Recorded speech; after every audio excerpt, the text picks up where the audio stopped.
7h22, Mathieu Béliard sur Europe 1. Bonjour Axel de Tarlet. Bonjour Mathieu. Le monde bouge et vous le racontez tous les matins à 7h20.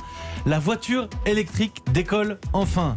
Depuis le début de l'année, sa part de marché a été multipliée par 4. Oui, la voiture électrique représentait moins de 2% du marché l'an dernier et cette année c'est 6,5%. Et alors si on ajoute les modèles hybrides, ça représente 17% des ventes. Donc oui, on a là une vraie dynamique en France comme à l'étranger. Est-ce qu'on sait qui achète des voitures électriques et pour quelles raisons ? Alors écoutez, vous avez deux types d'acheteurs. D'abord l'acheteur militant, écolo, très fier de montrer qu'il ne pollue pas. Et puis le CSP+, qui possède déjà en général une grosse voiture pour partir en vacances et qui s'est offert une voiture électrique pour les trajets du quotidien, pour aller en ville.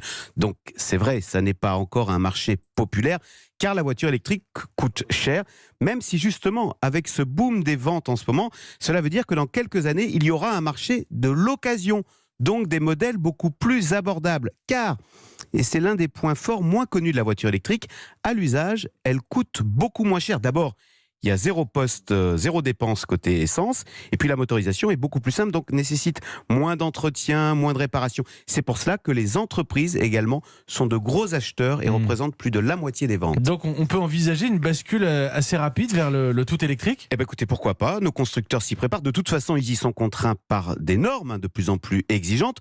Renault et Peugeot sont d'ailleurs très présents sur le secteur avec la Zoé et la i208. Mais oui, c'est une heureuse surprise de ce déconfinement. La voiture électrique est devenue un vrai marché. Et attention, ça n'est pas anodin. Alors ça paraît une évidence de le dire, mais le patron de Total vient de rappeler cette chose toute simple. Total arrêtera de vendre du pétrole le jour où nous roulerons tous à l'électrique. Donc vous voyez, c'est à nous de jouer. Oui, c'est le minimum. En fait, on arrêtera de vendre du pétrole quand plus personne n'en achètera.